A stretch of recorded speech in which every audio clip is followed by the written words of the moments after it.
بسم اللہ الرحمن الرحیم۔ ناظرین السلام علیکم، میں ہوں آپ کا میزبان صابر شاکر۔ وفاقی دارالحکومت اسلام آباد سے کچھ تازہ ترین اطلاعات اور سب سے زیادہ اہم خبریں ہیں۔ اس وقت لاہور سے تخت لاہور جو ہے وہ اٹکا ہوا ہے اور بلکہ لٹک گیا ہے۔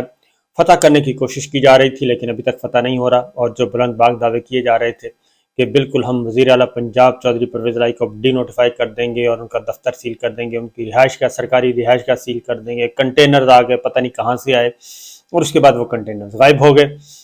یہ اب تک یہ معاملہ چلتا آ رہا ہے۔ اب جو چیزیں ہیں، گورنر ہاؤس میں بڑی بڑی بیٹھکیں ہوئیں، ادھر ایوان صدر بھی جاگ اٹھا اور ایوان صدر بھی ایکٹیو ہو گیا، کیونکہ لڑائی شروع ہو گئی تھی آئینی اور قانونی اور عدالتی ابھی نہیں شروع ہوئی، ابھی آئینی اور قانونی جنگ لڑی جا رہی ہے۔ اعلیٰ دماغ جو ہمیں بیٹھے ہیں دونوں طرف، اعلیٰ ترین قانونی دماغ، سیاسی دماغ عمران خان صاحب کے پاس بھی موجود ہیں، چودھری پرویز الہی صاحب کے بھی موجود ہیں، اور اس کے بعد ایوان صدر میں بھی موجود ہیں، کیونکہ اصل معاملہ جو ہے وہ ادھر ہی تین اداروں میں ہونا ہے۔ ایک عمران خان صاحب کے اعصاب کا امتحان کہ وہ کیا کرتے ہیں۔ انہوں نے کارڈ کھیلا ہے اور کارڈ بڑا زبردست صحیح وقت پہ اور صحیح جگہ پہ کھیلا گیا ہے، اور اب انہوں نے کچھ نہیں کرنا، اب اگلی پارٹی نے کرنا ہے۔ اس کو دیکھیں اس کارڈ کو کیسے استعمال کرتے ہیں، کیسے نہیں کرتے، اور اس کو کاؤنٹر کیسے کرتے ہیں۔ ابھی تک تو کاؤنٹر نہیں ہوا۔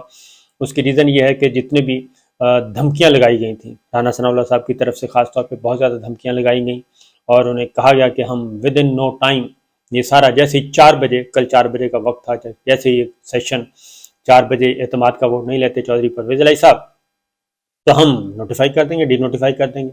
لیکن گورنر صاحب جو ہیں وہ سمجھدار نکلے، بلیغ الرحمان جو ہیں ابھی تک وہ سٹینڈ لیے ہوئے ہیں، کیونکہ انہوں نے صرف سرکاری موقف نہیں سنا، بلکہ اپنے جو پرسنل ان کے ریلیشنز ہیں کچھ آئینی اور قانونی ماہرین سے، ان سے بھی پوچھا، تو انہوں نے بھی کہا کہ آپ ڈی نوٹیفائی نہیں کر سکتے۔ ڈی نوٹیفائی کرنا ایک غیر آئینی اور غیر قانونی اقدام ہوگا، اور یہ آپ کے کیریئر کو تباہ کرے گا۔ اس کی ریزن یہ ہے کہ عدالتیں اس کو فوری طور پہ، یعنی کہ ود ان نو ٹائم، عدالتیں جو ہیں اس نوٹیفیکیشن کو سسپینڈ کر دیں گی اور چودھری پرویز الہی صاحب کو بحال کر دیں گی بطور وزیر اعلیٰ پنجاب۔ اور اگر وہ بحال ہو جاتے ہیں تو اس کے بعد آپ دیکھیں کہ آپ کہاں ہوں گے۔ گورنر ہاؤس ایک کلیریکل ایک آفس بن جائے گا، اس سے زیادہ اس کی حیثیت کوئی نہیں رہے گی۔ اس لیے آپ اپنی عزت بچائیں، اپنا دامن بچائیں اور بچا کے چلیں۔ اس کی ریزن ٹیکنیکل تھی، کیونکہ اعتماد کا ووٹ لینے کا کہا، پہلے تو صرف اتنی بات لے لیتے ہیں کہ اعتماد کا ووٹ لینے کا کہا، اور چودھری پرویز الہی صاحب اور اسپیکر جو ہیں، اب اسپیکر ہیں بنیادی آدمی، کیونکہ اسپیکر نے ہی سیشن اٹینڈ کرنا ہے، اسپیکر نے چیئر کرنا ہے بلکہ، اور انہوں نے ہی سیشن کو بلانا ہے، سب کچھ کرنا ہے، پروسیجر، اسمبلی سیکریٹریٹ جو ہے وہ استعمال ہونا ہے اس میں۔ اب چودھری پرویز الہی صاحب اس وقت تک نہیں لے گے، اعتماد کا ووٹ نہیں لے سکتے وزیر اعلیٰ، جب تک کہ سیشن منعقد نہ ہو۔ سیشن منعقد ہوگا، اسپیکر جو ہے وہ ایجنڈا جاری کریں گے، اسپیکر سیکریٹریٹ ایجنڈا جاری کرے گا، اسمبلی سیکریٹریٹ جو ہے، اس کے بعد یہ سارا کچھ ہوگا۔ تو اسپیکر نے ہی بنیادی بات جو ہے وہیں پہ فل سٹاپ لگا دیا، اور انہوں نے گورنر پنجاب کے آرڈر کو ہی غیر آئینی کہہ دیا، اور بنتا بھی ہے، اس کو غیر آئینی کہہ دیا، اور غیر آئینی کہنے کے بعد انہوں نے یہ معاملہ ختم کر دیا، چیپٹر کلوز، اور انہوں نے رولنگ دے دی باقاعدہ طور پہ۔ اور اس رولنگ کی ایک اتھارٹی ہے، اس رولنگ کو چیلنج کیا جا سکتا ہے، ہائی کورٹس میں چیلنج کر دیں، سپریم کورٹ میں چیلنج کر دیں، جیسے کہ ماضی میں ہو چکی ہے۔ ڈپٹی اسپیکر قاسم سوری کی بھی اور ڈپٹی اسپیکر پنجاب اسمبلی کی، دونوں کی رولنگز چیلنج ہوئیں، اور دونوں کی رولنگز جو ہیں وہ غیر آئینی قرار پائیں، اور معاملات سپریم کورٹ نے آگے راستہ نکالا۔ تو اسی طریقے سے یہ بھی ہو سکتا تھا۔ یہاں پہ یہ ہوا کہ اسپیکر کی رولنگ کو چیلنج کرنے کے بجائے گورنر کو کہا گیا کہ آپ ڈی نوٹیفائی کر دیں، اور وزیر اعلیٰ پنجاب، سب سے بڑے صوبے کے وزیر اعلیٰ کو آپ ہٹا دیں۔ یہ ایک انہونی بات تھی۔ اس کے بعد پھر ایک پراسرار قسم کی سرگرمیاں بھی جاری کرنے کی کوشش کی گئی، اور پھر کہا گیا کہ رینجرز آ رہی ہے، پہلے تو کہا گیا فوج آ رہی ہے۔ میں نے ٹویٹ کیا، میں نے کہا بالکل فوج نہیں آ رہی، فوج دور دور تک نہیں ہے۔ اور اس کے بعد کہا گیا کہ جی رینجرز اور ایف سی آ رہے ہیں، اور ان کو کہا گیا کہ آپ فوراً پہنچیں، لیکن وہ بھی آج پہنچے، اور وہ بھی اندر گورنر ہاؤس کے ان سائڈ جو ہے ان کی سیکورٹی کے لیے۔ تو یہ جو ماضی میں ایکسرسائز کی گئی تھی وہ پاسبل نہیں تھی، اس لیے ایک تو یہ کیونکہ اس میں وزیر اعلیٰ پنجاب کا کیا قصور ہے؟ اگر اجلاس ہی نہیں ہوتا، اسپیکر اجلاس ہی کال نہیں کرتے، اسمبلی سیکریٹریٹ ان کو انفارم نہیں کرتا، ایجنڈا جاری نہیں کرتا، یہ سب چیزیں ہونی ہی نہیں ہیں. جب یہ چیزیں ہونی نہیں ہیں تو پھر وزیر اعلیٰ کا کیا قصور ہے؟ تو وزیر اعلیٰ بالکل محفوظ سیکیور تھے، اس لیے گورنر پنجاب نے یہ بات نہیں مانی. اور اس دوران ایک اور چیز بھی آپ کے شیئر کر لوں کہ کچھ بیک گراؤنڈ پہ مذاکرات بھی چل رہے ہیں، مذاکرات بھی چل رہے ہیں، اور یہ لڑائی بھی ایک طرف لڑائی ہے، ایک طرف رانا ثناءاللہ صاحب ہیں، ان کو اتارا گیا میدان میں، لیکن آہستہ آہستہ جو ان کا وہ ایک تھا نا جی ہوا، وہ غبارے سے ہوا نکل گئی ہے، اور اس میں کوئی نظر نہیں آئی، کیونکہ جو کچھ جتنے بھی سٹیپس انہوں نے کہا وہ ان میں سے ایک بھی سٹیپ پورا نہیں ہو سکا، بلکہ ہر جگہ پہ ان کو بیک فٹ پہ جانا پڑا. یہ عقل مندوں کے لیے اشارے ہیں، اگر کوئی سمجھ لے تو، اگر نہیں سمجھتا تو اس کی مرضی ہے. کیونکہ ڈبیٹ یہ بھی چل رہی ہے کہ جی افواج پاکستان ملٹری اسٹیبلشمنٹ کدھر ہے، کس سائڈ پہ ہے، وہ یہ جو کنٹینرز آئے تھے وہ پر اسرار قسم کے، وہ بھی. تو میری اپنی خیال ہے کہ بالکل یہ بات میں کہہ رہا کہ بالکل یکسر ساری چیزیں بدل گئی ہیں، ابھی یکسر تبدیل نہیں ہوئی، اور بالکل اس طرح کی بھی چیزیں نہیں ہیں جیسے کہ باجوہ صاحب کے ہوتے ہوئے تھی. باجوہ صاحب کے ہوتے ہوئے جو اندھیر نگری تھی، جو کالا قانون تھا، جو فاشسٹ نظریے چل رہے تھے، جو ایک ایٹیچیوڈ چل رہا تھا باجوہ صاحب کے ہوتے ہوئے، اور جس طریقے سے لوگوں کی عزتوں کو نیلام کیا جا رہا تھا، وہ غنڈہ گردی اس وقت نہیں ہے. یہ میں آپ کو بتا سکتا ہوں، اتنا تو مجھے علم ہے کہ وہ غنڈہ گردی اس وقت نہیں ہے باجوہ صاحب کے زمانے کی، کیونکہ اس وقت تو کچھ بھی نہیں تھا، اس وقت تو گولیاں بھی ماری جا رہی تھیں. آپ اس سے زیادہ کیا ہو سکتا ہے؟ عمران خان صاحب کو گولیاں مار دی گئیں اور پھر ایف آئی آر ہی درج نہیں ہوئی. وہ ساری چیزیں ایک اس کے بعد باقی جو کچھ ہوا ایاز امیر جیسے جرنلسٹ کے ساتھ، وہ سارے وہ ایک سائڈ پہ رکھے ہیں، میں اپنا بھی ایک سائڈ پہ رکھتا ہوں. تو اس لیے وہ چیزیں اس کو کمپیئر نہیں کر سکتے آپ کہ جی بالکل وہی چیز ہے، وہ نہیں ہے. اور ہاں یہ آپ کہیں کہ بالکل 100% یکسر ساری چیزیں تبدیل ہو گئی ہیں، وہ بھی ابھی نہیں ہوئی.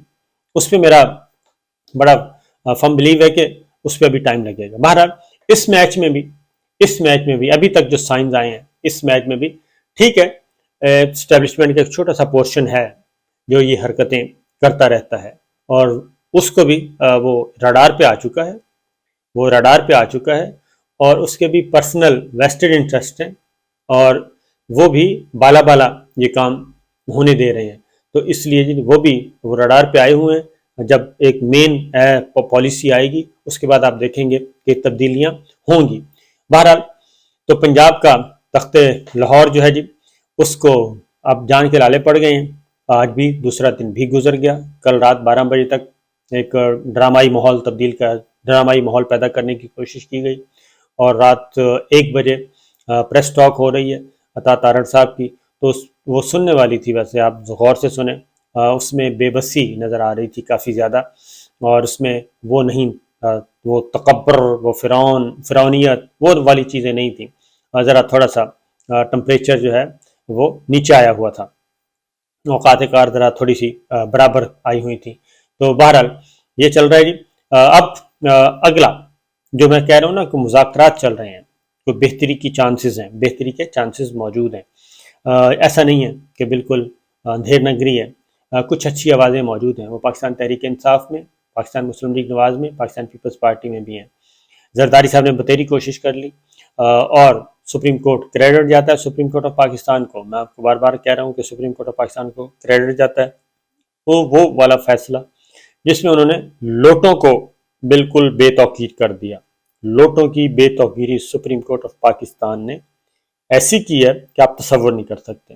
اب لوٹوں کو خریدنا تو درکنار، ان کو منہ لگانے کے لیے بھی تیار نہیں ہے، اس لیے 1000 دفعہ سوچنا پڑتا ہے. اور اس دفعہ بھی ہوا، کچھ رابطے کرنے کی کوشش کی گئی کہ آپ ایبسینٹ ہو جائیں، اعتماد کے ووٹ میں آپ نہ آئیں اجلاس میں. وہ تو اسپیکر نے فارغ کر دیا.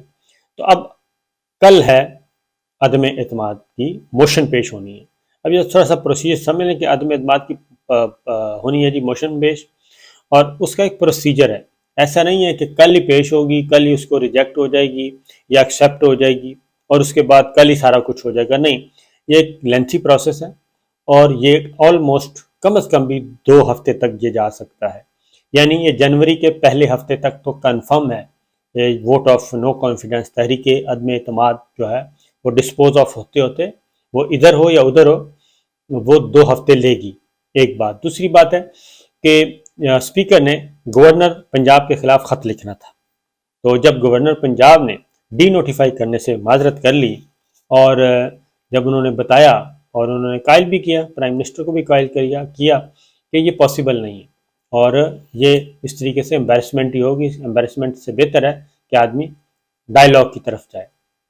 تو بہرحال ایک تو یہ ہوا، اسپیکر نے پھر پرائم منسٹر نے بھی اس بات کو تسلیم کیا گورنر پنجاب کی۔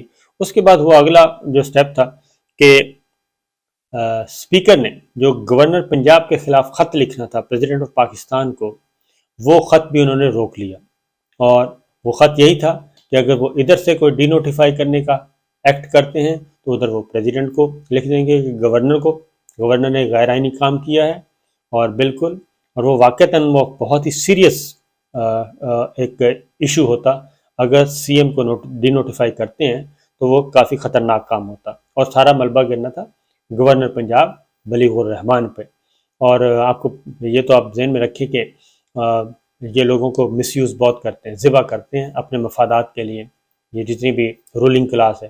تو بلیغ الرحمان صاحب کا تعلق بہاولپور سے ہے، ایم این اے وہ رہ چکے ہیں، اسٹیٹ منسٹر وہ رہ چکے ہیں، تو اس لیے انہوں نے یہ کافی سوچ سمجھ کے کیا۔ اسپیکر نے پھر ایک سٹیپ پیچھے ہٹے، اور انہوں نے بھی ایک دوستی کا پیغام بھیجا گورنر پنجاب کو۔ بہرحال یہ ایک لیگل فائٹ ہے، یہ چل رہی ہے اور چلتی رہے گی، اور اس کا فوری طور پہ فیصلہ نہیں ہونا۔ خان صاحب انجوائے کر رہے ہیں، اور سارے لوگ جو ہیں وہ دیکھ رہے ہیں کہ ملٹری اسٹیبلشمنٹ کیا کرتی ہے، ملٹری اسٹیبلشمنٹ کس طرف جاتی ہے، ادھر جاتی ہے یا ادھر آتی ہے۔ تو میں یہی کہوں گا، ابھی بھی کہوں گا کہ باجوہ والا ماحول جو ہے، نہ ہی باجوہ والی غنڈہ گردی اس طرح کی مل سکتی ہے جو اس والے سیگمنٹ میں سکون، اب قانون آئین کوئی نہ کوئی کچھ نہ کچھ ہوگا، ایسا نہیں ہے کہ جو چاہیں کر دیں، اراکین کو پھینٹے لگا دیں، یہ نہیں ہوگا۔ اس میں آنے والے دنوں میں مزید بہتری آئے گی، کچھ آ چکی ہے، کچھ آ جائے گی، اس کے لیے ہمیں تھوڑا سا انتظار کر لینا چاہیے، صبر کر لینا چاہیے، بہتری ہی آئے گی۔ یہ پاسبل نہیں ہے کہ 22 کروڑ کا ملک اسلامی جمہوریہ پاکستان، اس کو بے یار و مددگار چھوڑ دیا جائے، اور جو کچھ باجوہ صاحب گند پھیلا کے گئے ہیں اور اسی گند کو آگے بڑھایا جائے، یہ ممکن نہیں ہے۔ گند صاف کرنے کے لیے ہوتا ہے، پھیلانے کے لیے نہیں ہوتا، اور اگر معقول لوگ آ جائیں تو گند صرف صاف ہی نہیں ہوتا بلکہ پھر گند پھیلانے والوں کی باز پرس بھی ہوتی ہے۔ انشاءاللہ ایسا ہی ہوگا۔ اجازت دیجیے، اللہ حافظ۔